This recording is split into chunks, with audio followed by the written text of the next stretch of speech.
I'm standing in my penthouse in Tribeca, staring at the Hudson River through floor-to-ceiling windows, and all I can think about is how empty 24 feels when you built everything except what actually matters. My name is Marcus Holloway, and 6 months ago I thought I had it all figured out. VP of Acquisitions at Greystone Capital, pulling in $500,000 a year before bonuses, driving a Porsche 911 Turbo S, wearing Tom Ford suits that cost more than most people's monthly rent. My father, Richard Holloway, built an empire in commercial real estate that spans from Manhattan to Miami, and I was the golden boy, the heir apparent, the one who was supposed to take it all to the next level. But none of that means anything when the one person who actually knew you, the real you, beneath all the expensive bullshit, walks away and doesn't look back. Her name was Isabella Chen, and we met when I was 17 and she was 15 at some charity gala my mother dragged me to in the Hamptons. She was the daughter of my father's business associate, wearing the simple black dress while everyone else was dripping in diamonds and designer labels, and she looked bored out of her mind. I remember walking up to her and saying something stupid like, "These things are torture, right?" And she just smiled and said, "Only if you're actually paying attention." We snuck out to the beach, talked until sunrise about everything except money and business and all the superficial crap our family's obsessed over. She wanted to be a writer, told me she'd rather live in a studio apartment in Brooklyn creating something real than spend her life at country clubs pretending to care about tennis tournaments and wine tastings. I fell for her right there, sitting in the sand with our expensive shoes kicked off, watching the sun come up over the Atlantic. 7 years. That's how long we were together. Through my last year of high school, through Princeton, through my accelerated MBA, through the early grinding years at Greystone when I was working 80-hour weeks trying to prove myself to my father. Isabella was there for all of it, supporting me, believing in me, waiting for me. She graduated from NYU with a degree in creative writing, started working as an editorial assistant at a publishing house in Midtown, making 35 grand a year and loving every minute of it because it was hers, something she'd earned without her family's name opening doors. I was so damn proud of her, even when my mother would make these passive-aggressive comments about how Isabella needed to be more ambitious, needed to think bigger, needed to understand what it meant to be part of the Holloway family. But here's the thing about loving someone while you're chasing an empire. You start making promises you think you can keep. I told Isabella we'd get married after I finished my MBA. Then it was after I made VP. Then it was after the Riverside Plaza deal closed. Then it was after we hit our quarterly targets. Always one more milestone, one more achievement, one more rung on the ladder. She never pushed hard at first, just this quiet disappointment in her eyes when I'd cancel date night for a client dinner, when I'd choose a conference in Singapore over her best friend's wedding, when I'd show up 3 hours late to her birthday party smelling like scotch and cigars from a business meeting that could have waited until Monday.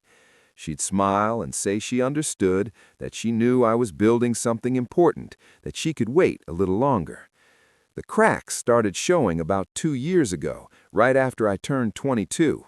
My father had just brought me into the inner circle, the real deals, the acquisitions that involved offshore accounts and shell corporations, and the kind of money that makes regulators very interested in your business practices. I was learning how the game was really played, how my father had built his fortune on being just ruthless enough to win without crossing the line into actual illegality, though that line was thinner than most people would be comfortable with. I came home to Isabella's apartment in Williamsburg one night around 2 in the morning, exhausted and wired on adrenaline from closing a $50 million deal, and she was sitting on the couch in her pajamas with tears streaming down her face. "I can't do this anymore, Marcus," she said, her voice so quiet I almost didn't hear it. "I feel like I'm dating a ghost. You're here, but you're not here. You look at me, but you don't see me. I'm 20 years old and I'm spending every Friday night alone while you're at some steakhouse in Midtown drinking with men who think women are accessories and money is a personality trait." I sat down next to her, took her hand, promised I'd do better. Promised we'd take a real vacation, just the two of us, no phones, no business. Promised we'd set a date, start planning our future together. She wanted to believe me so badly that she let herself, and I saw the hope come back into her eyes even though we both knew I was probably lying. I wasn't lying on purpose, that's what killed me. I genuinely believed I could balance it all, that I could give my father the empire he wanted while also giving Isabella the life she deserved.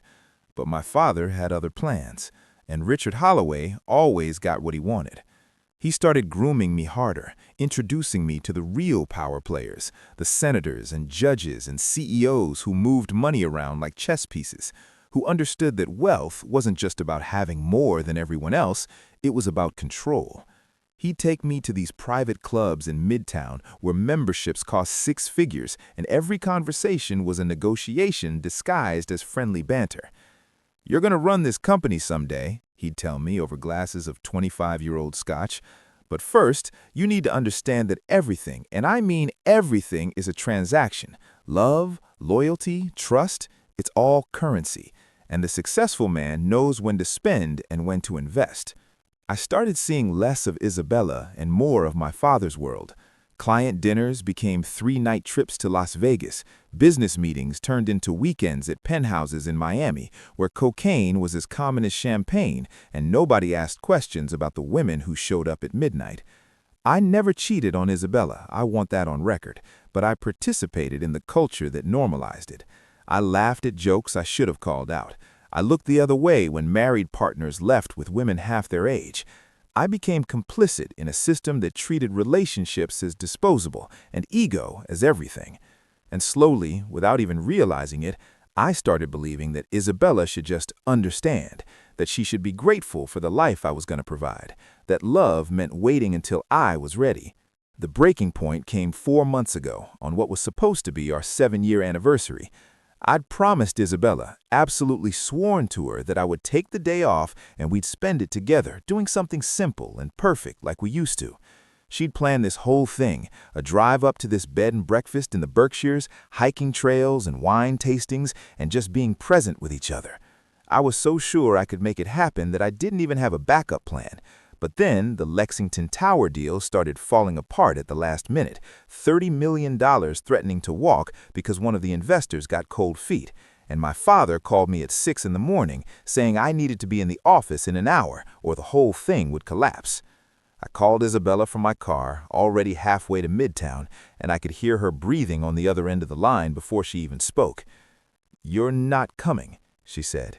And it wasn't a question, it was a statement of fact, delivered in this flat, emotionless voice that scared me more than if she'd been screaming. I started explaining about the deal, about how much was riding on this, about how I'd make it up to her next weekend. And she just laughed, this bitter, broken laugh that made my chest hurt. "Next weekend," she repeated.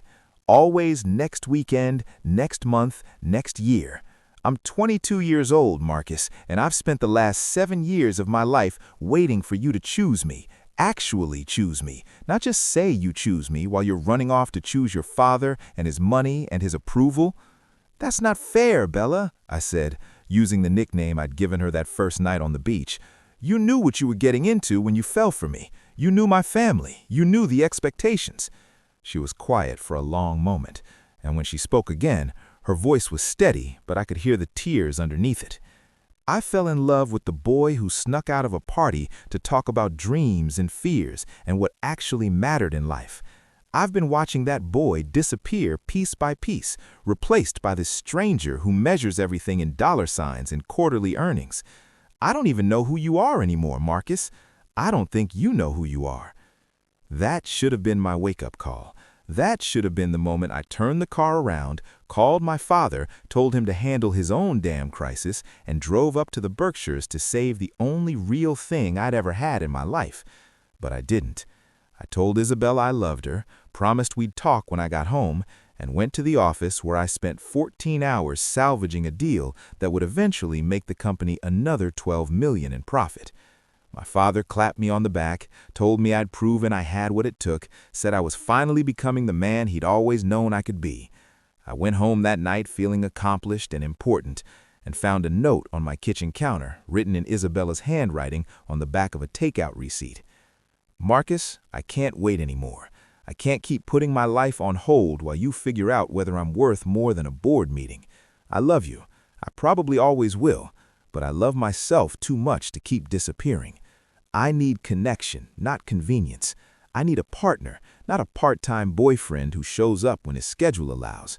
You wanted time to build stability, but what we had was already stable until you decided it wasn't enough.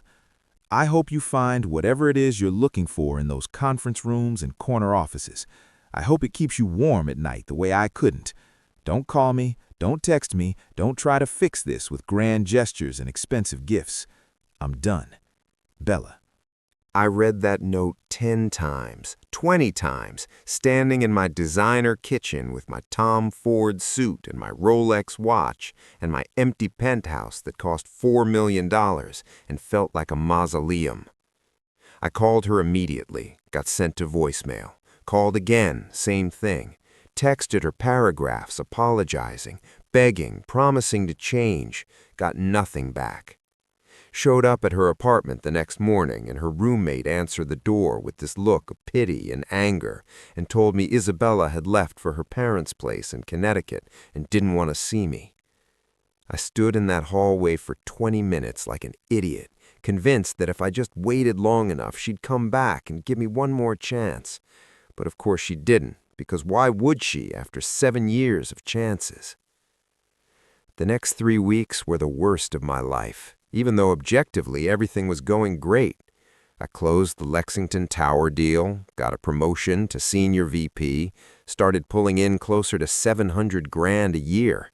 My father was prouder of me than he'd ever been, already talking about bringing me on as COO within 2 years.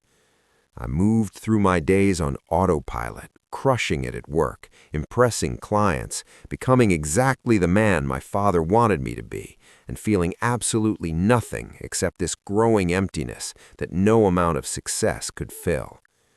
I'd wake up at 3 in the morning reaching for Isabella and finding cold sheets, remembering that she was gone and I was the one who'd driven her away by being too stupid to realize that some things can't wait until your schedule clears up.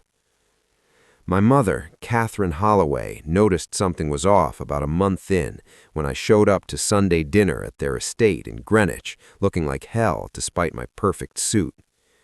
"Where's Isabella?" she asked, even though she'd never particularly liked Isabella, thought she wasn't ambitious enough, wasn't strategic enough about using our relationship to advance her own career.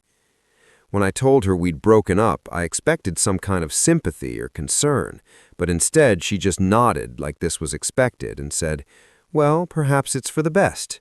You're at a critical point in your career, Marcus. Distractions can be detrimental. There will be other girls, better suited to the life you're building." I stared at my mother, this woman who'd spent 30 years married to my father, who'd perfected the art of looking perfect while her husband screwed his secretaries and made deals with criminals, who'd raised me to value success over substance and power over people, and I felt something crack inside me. "Is that what you tell yourself, Mom?" I asked, my voice cold.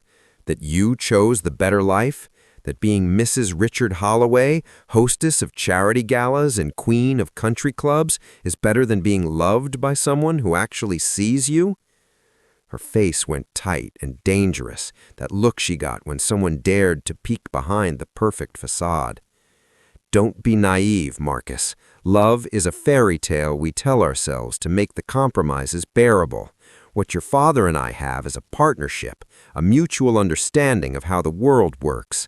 Isabella would have dragged you down, made you soft, convinced you that being comfortable was enough. You should be thanking me for raising you to want more." I left dinner early, drove back to the city doing 90 on I-95, feeling like I was going to explode out of my own skin. Everything my mother said was exactly what I'd been telling myself to justify the choices I'd made, the priorities I'd set, the future I'd been building. But hearing it out loud, stated so coldly and clinically, made me realize how completely messed up it all was. I'd sacrificed the one real, honest, beautiful thing in my life because I'd been conditioned to believe that accumulating wealth and power was the only thing that mattered. And now I had the wealth and power, and it meant absolutely nothing because I was coming home to an empty penthouse and sleeping next to a void where Isabella used to be. I tried to throw myself into work even harder, thinking that if I just achieved enough, earned enough, proved enough, the pain would go away. I started a new acquisition project targeting luxury hotels in the Caribbean, spent 3 weeks in St. Bart's negotiating deals and pretending I was fine while drinking myself stupid every night in hotel bars. My assistant, Jennifer, started looking at me with this concerned expression, asking if I was okay, if I needed to talk. But I just smiled and told her I was great, better than ever, really, hitting my stride. I was functioning perfectly on the outside while dying on the inside, which I guess is the Holloway family specialty. Then I started hearing rumors through mutual friends that Isabella had started seeing someone else, some writer guy she'd met through work, some age-appropriate and emotionally available, and all the things I'd never managed to be. At first, I told myself I didn't care, that she had every right to move on, that I'd lost my chance and needed to accept it. But jealousy is a poison that doesn't care about logic, and I found myself cyber-stalking this guy, some 26-year-old literary fiction writer named Daniel Rothman, who'd published one critically acclaimed novel and was working on his second. He looked exactly like the kind of guy Isabella would actually be happy with, artistic, thoughtful, the type who probably wrote her poetry and remembered important dates and showed up when he said he would. I started spiraling in ways that weren't healthy or productive. I'd drive past Isabella's apartment at random times, hoping to catch a glimpse of her. I'd refresh her Instagram obsessively, even though she'd blocked me, looking at her posts through a fake account I'd created, like a complete psycho. I saw pictures of her smiling again, actually smiling, that real, genuine smile I hadn't seen on her face in years, and it destroyed me. She was moving on, living her life, being happy, while I was stuck in this prison of my own making, successful and miserable and alone. My father noticed my work was starting to slip around month 3. I missed a conference call with investors because I'd been too hungover to function. I screwed up some numbers on a presentation that could have cost us a major client. He called me into his office, this massive corner suite with views of Central Park, and looked at me with something between disappointment and disgust. "I don't know what's going on with you, Marcus, and frankly, I don't care. Whatever personal drama you're dealing with, handle it. You're embarrassing yourself and this company. The Holloway name means something, and I won't let you tarnish it because you're having some kind of quarter-life crisis." "Isabella left me," I said, the first time I'd admitted it out loud to him, and my father actually laughed. "That little girl from the publishing house? Jesus Christ, Marcus, is that what this is about? I thought you'd gotten involved with drugs or gambling or something actually concerning. Women come and go, son. There will be 100 Isabellas in your life if you want them. Smarter ones, more beautiful ones, ones who understand how to be an asset instead of a liability. You dodged a bullet. Now pull yourself together and act like the man I raised you to be." Something broke in me right then, listening to my father dismiss the woman I loved like she was a quarterly earnings report that didn't meet expectations. I realized that this was my future if I stayed on this path, becoming Richard Holloway 2.0, measuring everything in transactions, treating people as resources to be managed or discarded, dying alone in a mansion surrounded by money and emptiness. "What if I don't want to be the man you raised me to be?" I asked, my voice barely above a whisper. My father's expression went cold, that terrifying blankness he reserved for people who disappointed him beyond redemption. "Then you're not my son," he said simply, "and you're not welcome in this company or this family. Choose wisely, Marcus, because there are no second chances in my world." I walked out of his office, out of the building, and just started walking through Manhattan with no destination in mind. It was raining, that cold October rain that soaks through expensive suits and ruins Italian leather shoes, and I didn't care. I walked for hours, ended up in Central Park sitting on a bench near Bow Bridge, the place where I'd asked Isabella to be my girlfriend when we were teenagers, where I'd promised her we'd build a life together that mattered. I sat there until it got dark, until my phone died from all the missed calls from my assistant and my mother and business partners, until I was shivering and soaked and had to face the truth I'd been avoiding for months. I had to try to get her back, not with money or grand gestures or any of the tactics I'd learned in business negotiations, but by actually becoming someone worthy of a second chance. I had to prove to Isabella and to myself that the boy she'd fallen in love with on that beach in the Hamptons was still in there somewhere, underneath all the designer suits and corporate conditioning. Even if she said no, even if she was happy with Daniel Rothman and had completely moved on, I owed it to both of us to at least try to be the man I should have been all along. The next morning, I walked into my father's office and quit, just like that. No warning, no negotiation. Told him I was done with Greystone Capital, done with his empire, done with living a life that was killing me from the inside out. My father stared at me like I'd announced I was joining a cult, his face going through shock, then anger, then that cold, calculated assessment he used when deciding whether someone was still useful. "You're making a mistake that will haunt you for the rest of your life," he said. "You'll come crawling back within a month, broke and desperate and begging for your job back, and I'll remember that you were weak when it mattered most." "Maybe," I said, feeling lighter than I had in years, despite the terror of what I was doing. "But at least I'll be able to look at myself in the mirror." I cleaned out my desk, ignored the shocked stares from colleagues who couldn't believe Marcus Holloway was walking away from a 7-figure salary, and left the building for the last time. My mother called within the hour, screaming about how I'd humiliated the family, how I was throwing away everything they'd sacrificed to build, how I'd never amount to anything without the Holloway name behind me. I let her yell herself out and then told her I loved her, but I couldn't live her version of success anymore. She hung up on me, and I haven't heard from her since. The next few weeks were terrifying and exhilarating in equal measure. I gave up my penthouse, moved into a 1-bedroom apartment in Hell's Kitchen that cost 1/10 of what I'd been paying, sold the Porsche, bought a used Honda, donated half my suits to charity, kept the rest for job interviews I wasn't sure would ever come. I started seeing a therapist, this no-nonsense woman in her 50s named Dr. Sarah Chen, who didn't let me hide behind excuses or justifications. She made me confront how I'd been using achievement as a substitute for actual human connection, how I'd internalized my father's values without ever questioning whether they aligned with who I actually wanted to be, how I'd treated Isabella like a supporting character in my story instead of the co-author she deserved to be. I got a job as a financial analyst at a mid-size firm in Brooklyn, making $120,000 a year, which felt like poverty after my Greystone salary, but was still more money than most people ever see.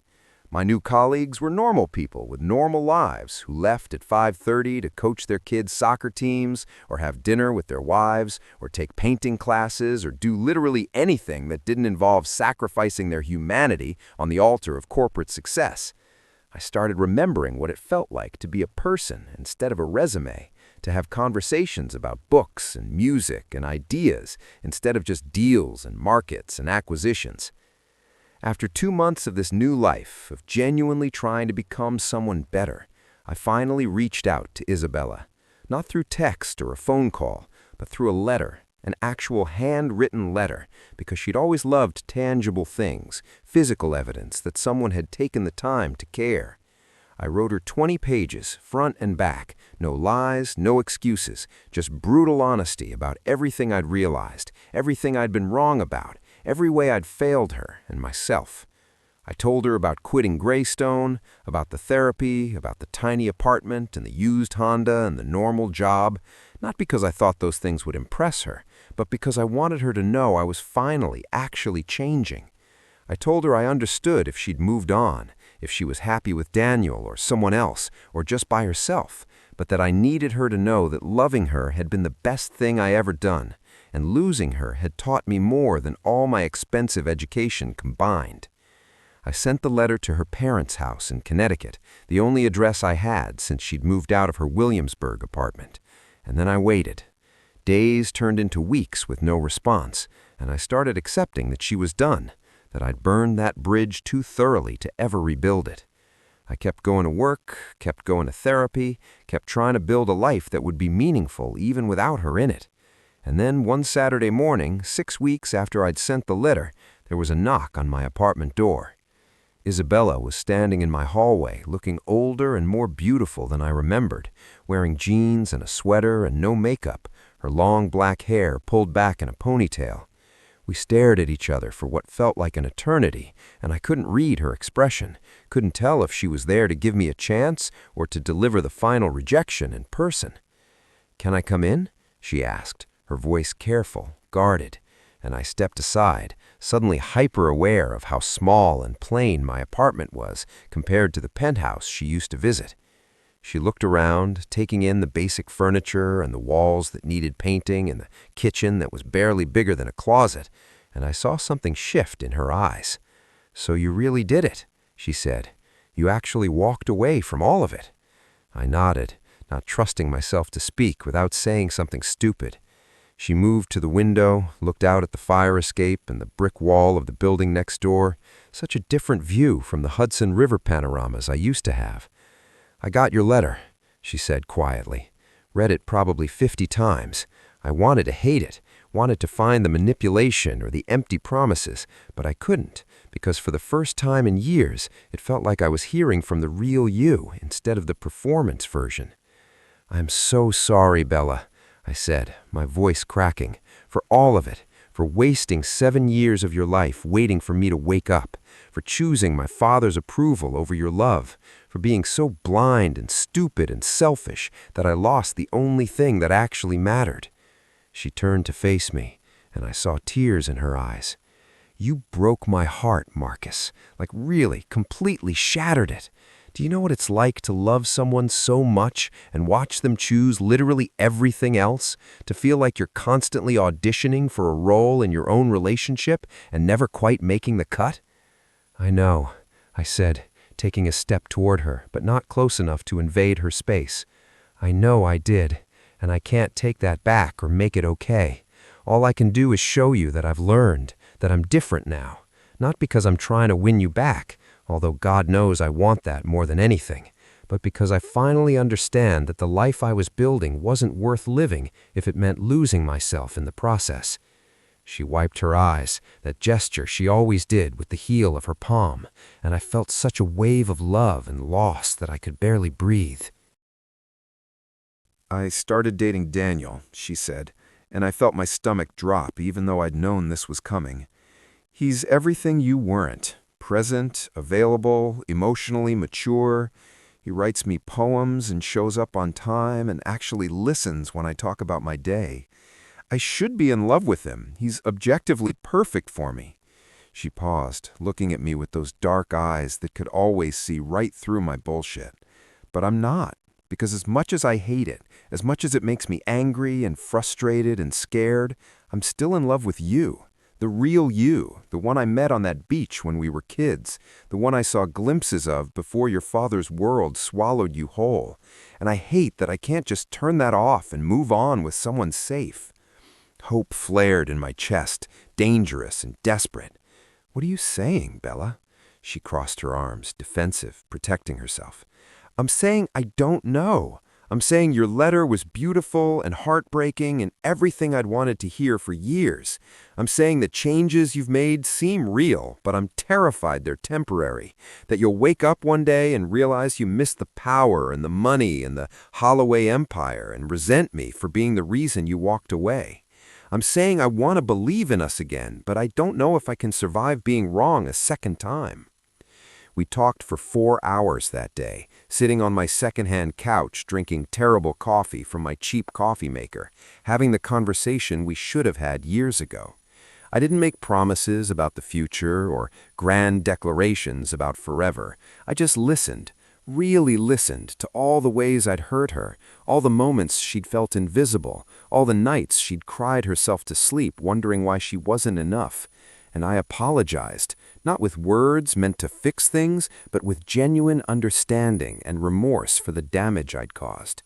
When she finally left, we didn't have a resolution, didn't establish what we were to each other, but there was something fragile and hopeful in the air that hadn't been there before. Over the next 3 months, we started seeing each other again, slowly, carefully, like two people learning how to trust after betrayal. Coffee dates in Brooklyn, walks through Prospect Park, long phone conversations that weren't interrupted by work emergencies. I met Daniel Rothman at a reading at the Strand because Isabella insisted on being honest with everyone involved, and I had to sit there listening to this genuinely talented, kind, emotionally healthy guy read from his novel while knowing he was my competition. Afterwards, Isabella introduced us, and Daniel looked at me with this combination of sympathy and wariness, understanding who I was and what I represented. "She talks about you," Daniel said when Isabella went to the bathroom, his voice not unkind but firm. "I know what you meant to her, what you still mean to her, but I also know what you put her through. If she chooses you, if she takes that risk again, you better be worth it this time. Because if you break her heart again, literary fiction writer or not, I will make your life very difficult." I respected that, actually liked him for it, which made everything more complicated. "I don't deserve another chance," I told him honestly, "but I'm going to spend the rest of my life trying to earn one." Things came to a head at Christmas. My family had their annual gala at the Greenwich estate, the kind of ostentatious party where people wore tuxedos and gowns and pretended their money made them interesting. I wasn't invited, hadn't been since I quit, but I heard about it through my younger sister Emma, the only family member who still talked to me. She told me my father had brought in some 21-year-old Instagram model as his date, that my mother had spent the whole night looking brittle and furious, that the whole thing was exactly the hollow spectacle it had always been. Meanwhile, I spent Christmas Eve in Isabella's new apartment in Park Slope, helping her decorate a real tree, drinking hot chocolate, watching old movies, and feeling more content than I'd ever felt at any Holloway family function. "I broke up with Daniel," Isabella said during a quiet moment, the movie playing in the background, but neither of us really watching it. "Last week. It wasn't fair to him, being with you while I was still in love with you." My heart stopped. "Bella, I don't want you to give up something good because of me. Daniel is a better man than I've been." She turned to face me, her expression serious. "Maybe, but he's not you. And I've spent the last 3 months watching you show up, consistently and honestly, in ways you never did before. I've seen you struggle with giving up your old life, seen you resist the temptation to go back to your father when he offered you your job back last month." I hadn't told him about that, about my father calling me on Thanksgiving, drunk and almost emotional, saying the COO position was mine if I wanted it, that he'd been too harsh, that family was family and blood was blood. I said no, told him I appreciated it, but I was building something different now, something that made me happy. He'd called me a fool and hung up, but I felt proud instead of diminished. "How did you know about that?" I asked Isabella. She smiled. "Your sister Emma. She's been keeping me updated, making sure you were actually changing and not just performing change until you got what you wanted." We kissed then, really kissed for the first time in 7 months, and it felt like coming home and starting new simultaneously. We didn't rush into anything, didn't pretend the past hadn't happened or that trust could be rebuilt overnight, but we were trying, actually trying, and that was more than we'd ever had before.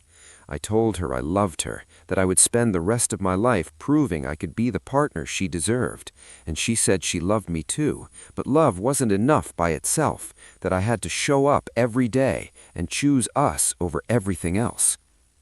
The real test came in February, when I got offered a position as CFO at a startup in Silicon Valley, some fintech company that wanted to go public within 2 years. The salary was $700,000 a year, plus equity that could be worth millions if the company succeeded. It was everything my old self would have wanted, a chance to prove I could build wealth and success on my own terms, without my father's empire. I spent 3 days agonizing over it, talking to my therapist, running the numbers, imagining the life I could build, and then I turned it down. Isabella found out from Emma again, who'd apparently become my unofficial publicist, and showed up at my apartment looking confused and worried. "Marcus, that job was amazing. Why would you say no?" I pulled her inside, sat her down, and explained. Because taking it would have meant moving to California.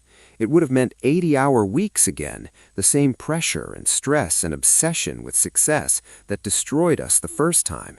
It would have meant choosing career over relationship, money over connection, exactly the pattern I've been trying to break. And I'm done making that choice, Bella. I'm done sacrificing what matters for what impresses. She cried, actually sobbed into my shoulder, and I realized they were relief tears, happiness tears, the kind of tears that come when you finally believe something you'd been afraid to hope for. "I thought you'd take it," she whispered. "I thought when it came down to it, you'd choose the money and the power and prove that people don't really change." I held her tighter, breathing in her scent, feeling her warmth against me. "Some people don't change, but I did, because losing you taught me that success without love is just expensive loneliness, and I never want to be that lonely again." We got engaged in April, right there on Bow Bridge in Central Park, where our story had really begun, with a ring I'd saved for months to buy instead of just dropping a month's salary like I would have in my old life. It wasn't the biggest diamond or the fanciest setting, but it was chosen with thought and love, and the understanding that its value came from what it represented, not what it cost. Isabella said yes while crying and laughing, and we stood there kissing in the spring sunshine while tourists took photos and street musicians played and the city moved around us in all its chaotic beauty. My family didn't come to the wedding. My father sent a brief email saying he wished me well but couldn't support a decision he viewed as self-destructive. My mother didn't respond at all. Only Emma showed up, bringing her girlfriend Rachel and giving a toast about how watching me choose love over money had inspired her to come out to our parents despite knowing they'd never accept it.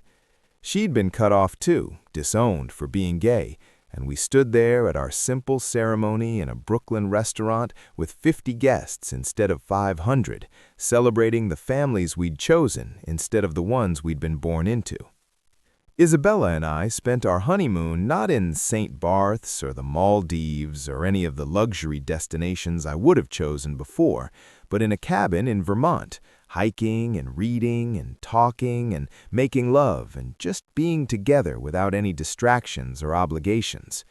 We talked about the future we wanted to build, modest but comfortable, focused on experiences instead of possessions, rich in relationships and meaning instead of just bank account balances. She was working on her first novel now, something she'd never had the mental space for when she was waiting for me to get my act together. I was genuinely excited about my normal job at my normal company, finding satisfaction in doing good work without needing to be the best or the richest or the most successful. One night in the cabin, lying in bed with her head on my chest and the sound of rain on the roof, Isabella asked me if I ever regretted it, giving up the Holloway empire, walking away from the life I'd been groomed for since birth. I thought about it honestly, running through everything I'd lost, the money, the power, the family connections, the sense of importance that came from being Richard Holloway's heir. And then I thought about what I'd gained, waking up next to the woman I loved, doing work that didn't make me hate myself, having time for friends and hobbies and all the small human pleasures I'd been too busy to notice before. "No," I said, meaning it completely. "I regret wasting 7 years being the wrong person. I regret hurting you and taking you for granted. I regret every minute I spent chasing my father's approval instead of building a life that actually mattered. But walking away from all that, choosing this life with you, that's the first thing I've done in years that I'm actually proud of." She kissed me then, soft and slow and perfect, and I felt grateful in a way I'd never experienced in my old life, when gratitude was just a word you said at charity dinners without really meaning it. The story doesn't have a dramatic ending because real life doesn't work that way. My father and I still don't talk. My mother sends a Christmas card every year with no personal message, just their printed names in expensive calligraphy. My net worth is probably 1% of what it would have been if I'd stayed at Greystone. I drive a Honda, live in a normal apartment, shop at regular stores like regular people. By every metric my family values, I'm a failure, a cautionary tale about what happens when you're weak enough to prioritize love over legacy. But I wake up every morning next to Isabella. I come home to someone who's actually happy to see me. I have conversations that matter and relationships that are real and a life that feels like mine instead of some character I'm playing to win my father's approval. We're talking about having kids in a few years, raising them with different values, teaching them that success is about becoming someone you're proud to be, not just someone who impresses others. We're building something small and beautiful and authentic, and it's worth more than every dollar in the Holloway empire. Sometimes I see my father's picture in the business section of the Times, always at some gala or conference or power breakfast, always surrounded by wealthy people and empty relationships. He's 70 now, still working 80-hour weeks, still chasing deals and acquisitions like they'll finally make him happy. He's built an incredible empire, commands respect and fear in equal measure, and will die rich and powerful and completely alone. That used to be my future, the path I was following without question, and I'm grateful every day that Isabella loved me enough to let me go when I needed to, forcing me to confront what kind of man I wanted to be. I'm 24 years old, married to my best friend, doing work I find meaningful, living a life I chose instead of inherited. I'm not rich by Holloway standards, but I'm wealthy in ways my father will never understand. I have love and friendship and purpose and peace, all the things money can't buy no matter how many zeros are in your bank account. And yeah, sometimes I wonder what would have happened if I'd stayed, if I'd kept climbing that ladder, if I'd become the Marcus Holloway my father wanted me to be. But then Isabella laughs at something on her phone or tells me about a chapter she's working on, or just looks at me with those eyes that see everything I am and still choose me anyway. And I remember that I already have everything I was actually searching for. I just had to lose it all to figure that out.